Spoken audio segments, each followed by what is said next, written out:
প্রতিদিনের মতো সকালে মেয়েকে স্কুলে নিয়ে যাওয়ার জন্য প্রস্তুতি নিচ্ছিলেন রামিসার মা বাবা। তবে হঠাৎই খুঁজে পাওয়া যাচ্ছিল না 7 বছরের শিশুকন্যাটিকে। পরিবারের সদস্যরা প্রথমে আশেপাশে খোঁজাখুঁজি শুরু করেন, কিন্তু দীর্ঘ সময় পার হলেও কোথাও তার কোনো সন্ধান মিলছিল না। এতে পরিবারটির উদ্বেগ আরও বাড়তে থাকে। আমি বুঝি নির্মাণের শিল্প, সালাম স্টিল বোঝে ডিউরেবিলিটি। সালাম স্টিল, মোস্ট ডিউরেবল স্টিল। এক পর্যায়ে প্রতিবেশী সোহেলের ফ্ল্যাট ঘিরে সন্দেহ তৈরি হয়, আর পরে সেই ফ্ল্যাট থেকেই উদ্ধার করা হয় রামিসার ক্ষতবিক্ষত খণ্ডিত মরদেহ। মিরপুরের পল্লবীতে ঘটে যাওয়া এই নির্মম হত্যাকাণ্ডের ঘটনায় পুরো এলাকায় নেমে এসেছে শোকের ছায়া। পুলিশ ও স্থানীয় সূত্র থেকে জানা যায়, পল্লবীর 11 নম্বর সেকশনের বি ব্লকের একটি বাসায় পরিবার নিয়ে ভাড়া থাকতেন ট্রাভেল এজেন্সি কর্মী আব্দুল হান্নান। একই বাসার পাশের একটি কক্ষে বসবাস করতেন সোহেল শম্পা দম্পতি। প্রতিবেশী হওয়ার কারণে রামিসাদের পরিবারের সঙ্গে তাদের পরিচয় ছিল। সকালে রামিসাকে বাসায় না পেয়ে পরিবারের সদস্যরা বিভিন্ন জায়গায় খোঁজা শুরু করেন। পরে সোহেলের ঘরের দরজা ভেতর থেকে বন্ধ দেখে তাদের সন্দেহ আরও বাড়তে থাকে। ডাকাডাকি করে কোনো সাড়া না পেয়ে শেষ পর্যন্ত জাতীয় জরুরি সেবা 999 ফোন করা হয়। খবর পেয়ে পল্লবী থানা পুলিশ ঘটনাস্থলে গিয়ে স্থানীয়দের সহায়তায় দরজা ভেঙে ঘরে প্রবেশ করে।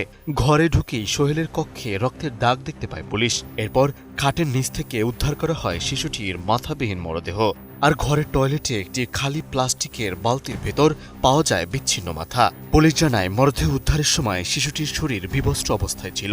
এ সময় অভিযুক্ত সোহেলের স্ত্রী শম্পাকে রান্নাঘরে লুকিয়ে থাকতে দেখে আটক করা হয়। তবে পুলিশ ঘটনাস্থলে পৌঁছানোর আগেই বাসার গ্রিল কেটে পালিয়ে যান অভিযুক্ত সোহেল।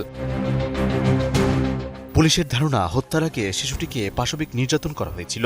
পল্লবী থানার পরিদর্শক এমাদুল হক জানান, প্রাথমিকভাবে ধারণা করা হচ্ছে সোহেল কৌশলে শিশুটিকে নিজের ঘরে ডেকে নেন। এরপর সেখানেই হত্যাকাণ্ড ঘটানো হয়। হত্যাকাণ্ডের পেছনের কারণ, ঘটনার সময়কার পরিস্থিতি এবং এই ঘটনায় অন্য কেউ জড়িত ছিল কিনা সব দিক গুরুত্ব দিয়ে তদন্ত করা হচ্ছে বলে জানান তিনি। মামলার যে বিষয়টা, আইনগত যে বিষয়টা, সেটা ভিকটিম, ডিজিজডের মা বাবা, তারা দুজনে এখন ট্রমাটাইজড অবস্থা আছেন।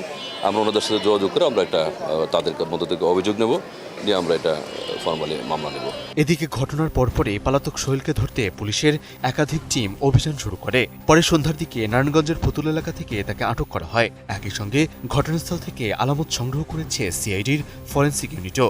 আর এই নির্মম হত্যাকাণ্ডের ঘটনায় এখনও আতঙ্ক এবং শোক ছড়িয়ে আছে পুরো পল্লবী এলাকায়। মেহেদী হাসান, এটিএন নিউজ।